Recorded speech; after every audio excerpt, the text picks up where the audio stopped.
ونستعينه ونستغفره ونعوذ بالله من شرور أنفسنا ومن سيئات أعمالنا من يهده الله فلا مضل له ومن يضلل فلا هادي له وأشهد أن لا إله إلا الله وحده لا شريك له وأشهد أن محمدا عبده ورسوله أما بعد فإن خير الحديث كتاب الله وخير الهدي هدي محمد صلى الله عليه وسلم وشر الأمور محدثاتها فإن كل محدثة بدعة وكل بدعة ضلالة وكل ضلالة في النار. أعوذ بالله السميع العليم من الشيطان الرجيم من همزه ونفخه ونفثه. وجاءت سكرة الموت بالحق ذلك ما كنت منه تحيد. یو موضوع زمون شروع ده احوال الموت د مرګ حالات او دای سره سره مونږه د حسن الخاتمه او د سوء الخاتمه اسباب او علامات هم بیان کړو. نن دای سره متعلق بل موضوع زمون ده حالت النزع او یا داغي تعبیر د څه کولای سکرات الموت دا مرگ سختی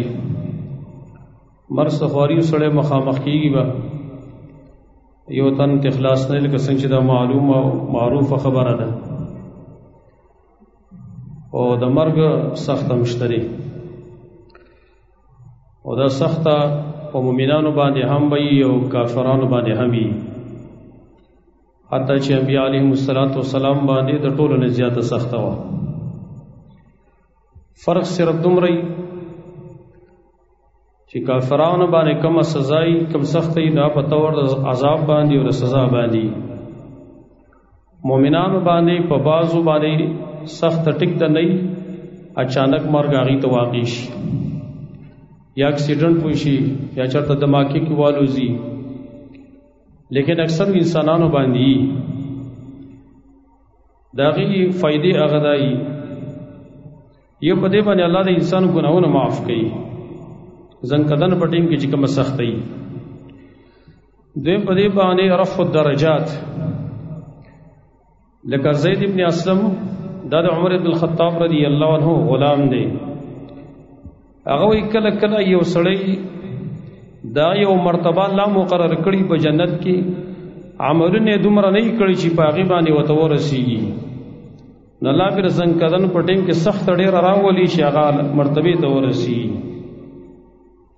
او بهرحال دغه سخت د پاره او دغه حالت د پاره چې سړی مخ کې نه بیدار او تیار وي نو ایمان د سړی سره باقی پاتې کی او جب په اسانه چلیږي په شهادت باندې، او چې مخکې د سړی تیار نه یې غیتا نو یو سخت سړی باندې راشي او بل عمل مو سره نه نو سړی خطا کیږي په دا ټیم کې ډېر بس به جواب باندې بل څه وچلیږي. قرآن کریم کې الله رب العالمین هم دا غیره تعبیر کړی دی په سکرتون سره، وجاء سکرة الموت بالحق، سختی د مرګ یرالی په حق باندې د سکرتون چې په دې کې خپل معنا د نشي وي او دې ته دا د سکرتون د لفظ کې استعمال کړی دی چې په دا ټیم کې مسړې سره نشه غوندي سم په ځان پوهېږي نه ډېر سخت د وجه نه کړی چې سړی باندې سخت راشي بیا د خولې نه بل څخیږي. که ستاسو خیري ځینې وخت کې د انسان دا تبه د ډېره هایي شي نبی هغه څه ګړې وړې شروع کی نو مخکې نه دا تیارې دې لپاره ضروري دی چې کله دغه سخته سړي ته راشي چې جبه دې بیا په کلمه د شهادت باندې ښه چلیږي. الله وایي وجاء سکرة الموت،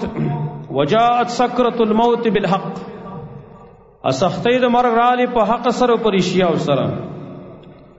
ذلک ما كنت منه تحید، اے انسان دا هغه شی چې تا ته منډې واله ته دې تښتېدلې تا به کوشش کاو چې زه د نزان بچ کم، معمولی تکلیف چې میلاو شو فوراً به ډاکټر لتلی، فوراً به اسپتال تتلی، دیر پارا چه دین زبط شم اغا وسر آور سیدلی ایت سکرت الموت لی بلایت کریمہ کی اللہ تی پا غمرات الموت سر تعبیر کردی ولو ترى اذ الظالمون في غمرات الموت والملائکة باسطوا ایدیہم کشرتاری دلے اے نبی کم وقت کی ظالمان پا سختو دمر کی بھی او ملائک خپل لاسونه غي تر اوږد کړي اخرجوا انفسکم خپل ځان اوس خلاص کړئ کنه نبی صلی الله علیه وسلم په باندې هم دا حالات راغلي وو عائشہ صدیقہ رضی الله عنها دا غي حالات بیان کړل دي نبی صلی الله علیه وسلم ډیر ورځ بیمار وو دا بیماری په آخر وخت کې عائشہ صدیقہ رضی الله عنها فرمائی نبی صلی اللہ علیہ وسلم زما پا دی غی کے سر پروت تے ما زانتا زان ماغی دی سی تکیا کڑے دی او اغمی اگر اثر میں دی خپل زانتا لگولے دی سینے سرم پروت تے پا دی دوران کی عبدالرحمن ابن ابی بکر رضی اللہ عنہ دا عائشہ صدیقہ رضی اللہ عنہ دا غی رور اغا داخل شو چارا داخل شو اغا مسواک واہو نبی صلی اللہ علیہ وسلم مسلسل اغا طرف تگوری ما ہوتے یا رسول اللہ مسواک واڑی بری سر آتی سی اشارہ وقت لچاو مسواک واڑم خبری نشوی کولی امام مسواک راواغستم ناغا لگ سخ شانتو ما ہوتے چی اولینہو لک دا مسواک در لگ نرم کم پا دی خلکی نما والا مسواک پا دی خلکی لگ نرم کم نبام بیا اور ما مسواک ورکون وی نور کل مسواک نبی صلی اللہ علیہ وسلم دون مزدار نو والے سمرشی پدی اور ازباری مسواک ہوا ہم بیا نبی صلی اللہ علیہ وسلم سخت شروع شوا نو صادر پزانو نو صادر بے کلب آئی کہ مخ پٹ کو بیا بے صابند شو بیرت بے دری کو بیا بے مخ پٹ کو بیا بے دری کو او خواتے یو لوخ پروتو یو جام پروتو وبین یدیه رکوت فیها ماء دا حدیث بخاری کے راغلی مخت یو جام پروتو پائی کی وبپرتیوی فجعل يدخل يديه في الماء نبی صلی اللہ علیہ وسلم بلا سن پد غلوخی کی داخل اول فيمسح بهما وجهه مخبه په مسکاو پد مخبان به د لاس راخ کودل یقول ویل لا اله الا الله ان للموت سکرات لا الہ الا اللہ دا مر دیر سختی دی نبی صلی اللہ علیہ وسلم وی دا مر دیر سختی دی وی لا الہ الا اللہ ان الموت سکرات بیلاس سیود راو اویل فی الرفیق الاعلا یا اللہ بر اوچت مجلس کی غوارما حتی قبض و مالت یدہو تردی چھے ساتی وقت اللہ سی سخت لارا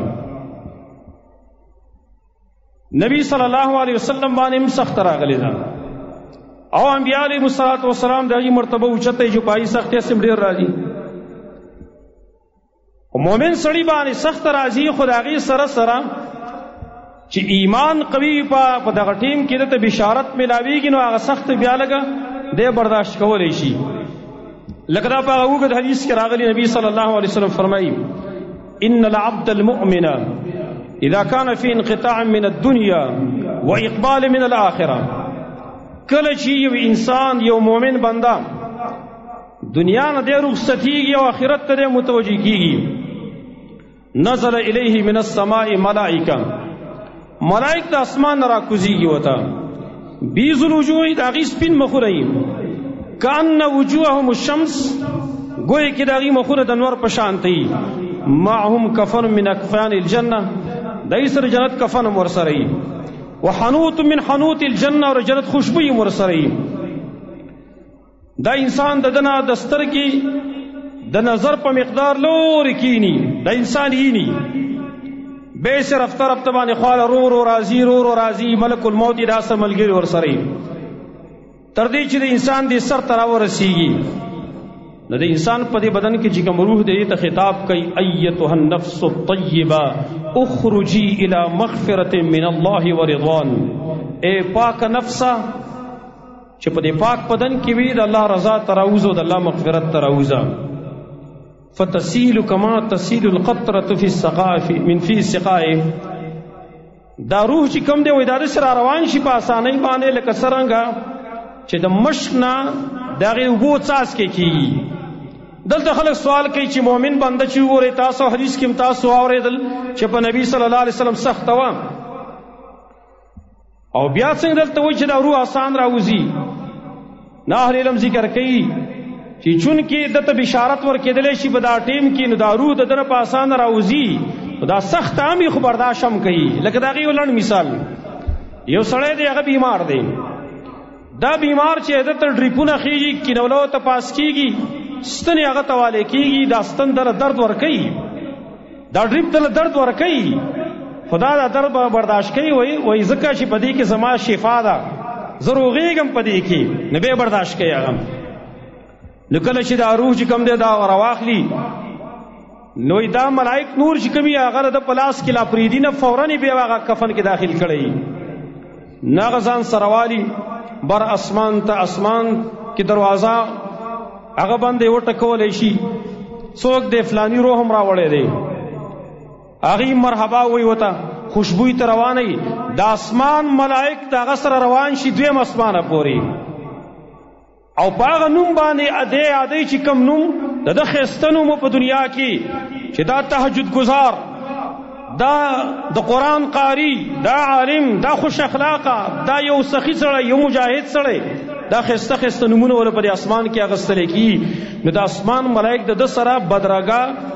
هغه لاړ شي د دویم اسمان پورې بیا د دویم اسمان ملایک دریم اسمان ته دغه شان اووم اسمانه پورې نو هغه ټیم کې الله رب العالمین ملایکو ته وایي چې زما د بنده دا روح په علیین کې د ده لیکل وکئ خدا اوس بیرته واپس کې ځمکې ته منها خلقناکم وفیها نعیدکم ومنها نخرجکم تارة اخرى بیرته ځمکې ته واپس کې چې هلته سوال جواب ته وکړی شي نو بیا چې کله ځمکې ته واپس تلی شي قبر ته نو دو ملایک ورته راشي دو ملایک چې ورته راشي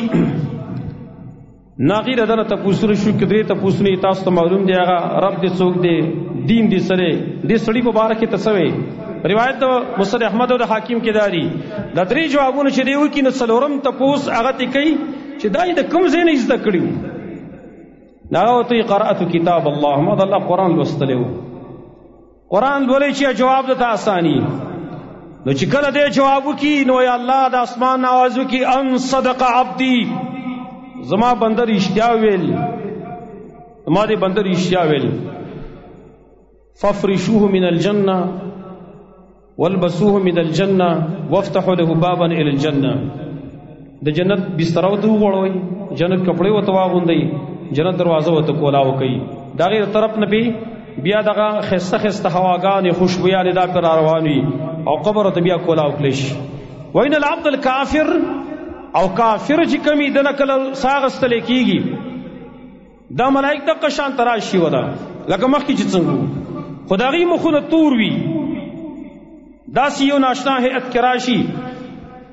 نو دنه لور کینی به ته خواته راورسیږي نو اټینګ کې ته خطاب کوي یا ایتها النفس الخبیثه اے پلیت روح چې پری پلیت بدن کې وي اخرجی الی سخط من الله وغضب الله غصه او غضب تراوزا فتفرق فی جسدی دا روح په دې بدن کې سخور ورشي فینزعها کما ينزع السفود من الصوف المبلول دا بدن چې کوم دی په دې کې دا روح خور ورشي دا ملائک دا روح د سره راکاږي لکه څرنګه چې لمده وړی وي او پای کې وسپنه ور داخل شي او هغه د سړی سره وباسي دغه شان حالت وي به چې کله راوباسي هغه غي ځان سر په کفن کې واخلي شي د جهنم کفن یې بر اسمان ته ورسي اسمان کې ور دروازه نه کولاويږي دروازه چې کله کولاو شي وته بیا ملائکه په بد نمونه باندې اخلي بیرته واپس کړه بیرته واپس کوي اسفل السافلین تا نبیا وای دې قبر ته واپس کې چې جوابونه تی وته پوښتلې شي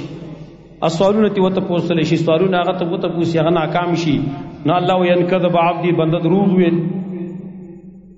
نفا افرشوه من النار دور بسترو تو غړوي والبسوه من النار دور کپڑے وته واغوندي وافتحوا له بابا الى النار او د جهنم دروازه مت کولاوږي داغه غلوګي او داغه گرمایش وته دی راضي دا امام احمد او دا امام حاکم خپل مستدرک کې دا نقل کړی دی. لہذا کله چې د مؤمن بنده نه ساه اخیستل کېږي نو سخت وي، لیکن دغه بشارت پوجا باندې هغه بیا لږ اسانېږي. عمر ابن العاص رضی الله عنه هغه نقل لی، هغه هم د مرد سختی ذکر کړي.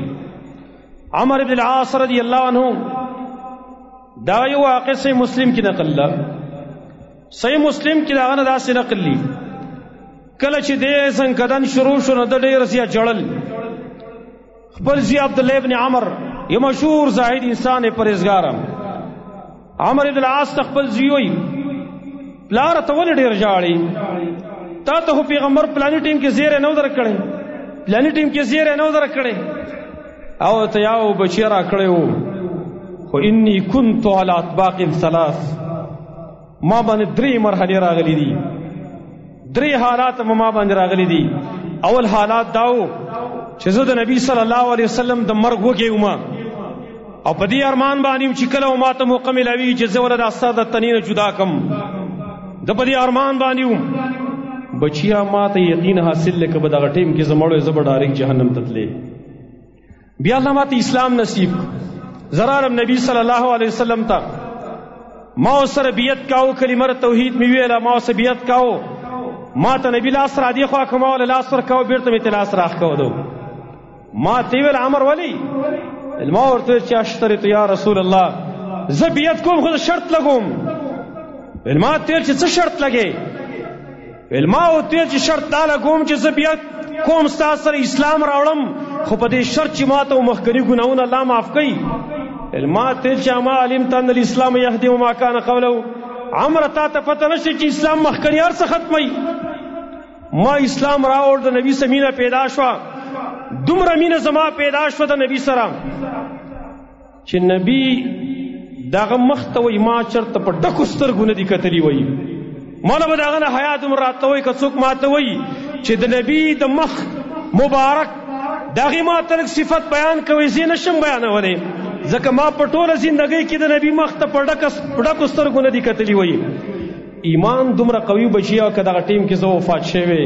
امید و چې الله جنت ته داخل کړي. ثم ولينا اشیاء، بیا وروسته موږ ته مشرۍ څه خبره حواله شي، مشرۍ میلاو شوه. بچیا ما ته هېڅ پته نشي زما به څه حالات وي، الله به زما سره څه معامله کوي. وروسته څه مشرۍ مې مې حاصل کړي دي دغه وروسته. نو بیا ورته خپل زیوی دا بل روایت کې راغلي، دا امام حاکم المستدرک کې نقل کړی. ای کې دا سری چې عبد الله ابن عمر ته وایي وی پلاره تا نه ما یوه خبره اورېدلې وه، تا ویل عجبا لمن نزل به الموت وعقله معه کیف لا یصفه. هغه سړي ته زه تعجب کوم چې مرګ پرې راشي او د ده سره عقل ورسره وي، ډېره د مرګ حالات موږ ته څنګه نه بیانوي. چې مرګ وله کله راغی نو عبدالله ورته وایي عبدالله ابن عمر فصف لنا الموت وعقلك معك. پلاره اوس موږ ته د مرګ حالات بیان کا، ستاسو خو عقل خپل باقي پاتې دی، ته پوهېږې په خبره باندې. او تو یا بنیا الموت اجل من ان یوسف، بچیا مرګ ډېر اوچت دی چې موږ د هغې صفت بیان کو، څه حالات بیان کوم. ولکنی ساصف لك منه شیئا، لیکن دومره ده چې معمولی څه خبره ورته بیان کم. اجدنی کأن علی عنقی جبال رضوه، بچیا زه خپل ځان داسې محسوسوم اوس لکه د رضوا علاقه چې دا د مدینې نه یو سیټ ته ینبوع ورته وایي هلته غرونه دي، زه ځان داسې محسوسوم لکه د رضوا علاقې غرونه زما په څټ کې راتلی شوي دي. داسې حالات زه بیا منم. واجدونی کأن فی جوفی شوک السلای، او زه داسې بیا منم لکه څنګه چې زما په دې خېټه کې د کجورې د ازغي نه دي، دا زما په خېټه کې پراته دي. واجدونی کأن نفسی تخرج من ثقب عبره، او زه خپل ځان داسې محسوسوم، داسې خپل ځان بیا منم چې ګویا کې زما ساه د ستنې دا سورې نه د ستنې د ګنډلو ستنې دا سورې په دقه کې زما ساه وځي زمانه، داسې حالات زه محسوسوم. امیر المؤمنین عمر بن الخطاب رضی الله عنه هغه یو پیر کعب ابن مالک دا کعب چې کعب الاحبار هغه تی ویل حدثنا عن الموت مونږ ته د مرګ حالات لږ بیان کا. کعب الاحبار ورته دا يهودي وغاټ عالم به اسلام راوړیو او ورته نام یا امیر المؤمنین او زه به تا ته مرګ حالات بیان کم. هو كغصن كثير الشوك مرګ داسې شی دی لکه یو څانګی چې پای کې ډېر ازغي وي. ادخل في جوف رجل چې سړي خېټې ته ور داخل کی فاخذت كل شوكة بعرق او دا هر یو ازغه یو رګ راونیسي سړي د خېټې ته ور داخل کی لکه موږ چې دلن تعبیر وسکو د ډمبر غټ ډانګي دا رچا د خېټې ته ور داخل کی او هر یو ازغه پاپس یو رګ پس یو ازغه ون خلی. ثم جذبه رجل شدید الجذب او به یو سړی اپړې سختي باندې سره راکاږي فاخذ ما اخذ وابقى ما ابقى بس ستر واخل او باقي پادیش دغه شان حالات سره محسوسي لکه چې خېټه تا ډمبر ډانګي ور داخل کو بیرته سره راکاږي دغه حالات سره محسوسي. حسن بصري رحمت الله تعالی علیه یو پیر هغه یو بیمار خواله ورغی دا تپوسی کو فوجده فی سکرات الموت سختو د مرګ هغه یو ډډه بدلوا بل ډډه بدلوا تاسو به د بازي مړی دي کنه کله د کټ لر سر لذي کله بر سر لذي سخت پی کله کینی کله پاسی کله پریوزی کله خطر خوشي دغه حالات کې بیا موندو. فنظر الى كربه وشده ما نزل به دغه سختو ته وکتل فرجع الى اهلي بغیر الله کور تراغه رنگ بدل شوه دی رنگ تکزړ شوه دی. خلکو تیل راځه خوراک کو روټي تیار ده هغه ته لیا اهل علیکم بطعامکم وشرابکم تاسو خپل روټي وخورئ تاسو خپل سکا کوم وکئ. فوالله لقد رأيت مسرعا قسم په الله ما داسیو زی ولید دا زید را پر وتل ملا ولید لا ازال اعمل له حتى القاه اوس بزا همیشه پاره غیر لګیام چې دغه لپاره سوکم د خوري غټه سخت را زمارونو منګه پاجرو کې مړی ګورو سیل کو سیل یو بدعت هم اختیار کړی یو بدعت پاجرو کې مړی ګورو خامخا بخکار کوي خلق مړی اور سره راضی دیدار کوي دغه پوج باندې زو دومره سخت شوی دی هیڅ عبرت نه الو بار ته بیا رازونو خلق دی یو یارجی خلی کګه شی وا پوزه چې کوم واغه کګه شی وا رنگي زړ شی او رنگي بدل شی او رنگي تور شی او فلان دی بیا ټول موږ د مړو غیبتونه کوو. دا مصیبت په زمانه کړی وځي چې ادیره کې په مړی باندې وسو غلبوله جوړه کړی الته ولې تا مخ کې نوري دل چې وسیته نه خو سیم ګورې دغه د پاره چې خلکو ته د بدی بیان کې دا یو بدعت من شروع کړی دی ټول علاقه کې دا شروع دی هیڅ په سیکشن نالي اور سره راځي پوج زور ښکارا کوي خلک مجبورن د کور مالي د مړی دغه چې کوم ورسره مجبورن ښکارا کوي کني ښکارا کوي خلک ته جګړه وسکه شر وسره کوي. دا کوم حدیث کې راغلی دی چې تاسو مړی باندې غلبونه جوړه کوي او مړی دغه دیدن کوي یو حدیث ثابت کوي یو حدیث چې صحابه د قشان چا کتلی دي یا تابعین سي چا کتلی دي ظالم کار کتلې ده به د مړی ټول غیبتونه بیانوي مړی تم نقصان ظالم نقصان پکار دا و چې موږ له عبرت غسلې په دا ټیم کې عبرت خو څوک نه لري. ابراهیم التیمی رحمت الله تعالی علیه غویل شیئان قطع عني لذات الدنيا دو شي ندي چې زمانه د دنیا ټول خوندونه ختم کړی ای شي خوند راکې دا نن چې موږ په دې غمونو کې پراته یو دا په دې ګندګو کې چې موږ مبتلا یو نن چې زموږ په دې علاقو کې د زنا اړې کولاویږي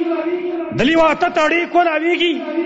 الکان د غیر پاره می کفونه کوي الکان پلیسر ماشین باندې خپل مخ نه یختو باسي ځان د چې کو پشان جوړي دا ولی جوړي دم دک نه وجره جوړي چې دیو د مرګ ير دی د مرګ خوندونه تیر دي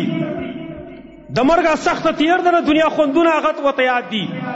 و ایمان خو دو شینو د دنیا لذتونه ختم کړی دی وای ذکر الموت والوقوع بین یدی الله عز وجل یو د مرګ یادول او بل د الله مخ ته ودرېدل دی خو زمانه خوندونه ختم کړی دی وای زمارونو دا معمولی خبره هغه مګړی آخر یو حدیث ته بیانوم او صحیح حدیث ته شیخ البانی رحمه الله سلسله الحدیث صحیح کې نقل کړي او په حواله د کتاب الزهد امام احمد ابن حنبل، امام طحاوی مشکل الاثار کې، ابن ابي شيبه المصنف کې، امام عبد بن حمید خپل مسند کې نقل کړي بے اسناد صحیح. جابر ابن عبد الله رضی اللہ عنہ فرمائی وہی نبی صلی اللہ علیہ وسلم وہ فرمائی پیری حدثوا عن بنی اسرائیل ولا حرج. بنی اسرائیل داغینا حدیث بیانوي، داغینا خبر نقل کوي، څه حرج پکې نشته، چې کوم د عبرت خبرې دي بنی اسرائیل نقل کوي. ځکه چې داغي په خبرو کې ډېر عجیب خبرې وي. فإنه كانت فيهم لا عجيب، پای کې عجیب خبرې وي. وای ثم انشا يحدث، بیا نبی شروع شو چې بیان شروع کو. ول خرجت طائفه من بني اسرائيل، بني اسرائیل کی یو جماعت یو ډله اغي وتل حتى اتوا مقبره من مقابرهم،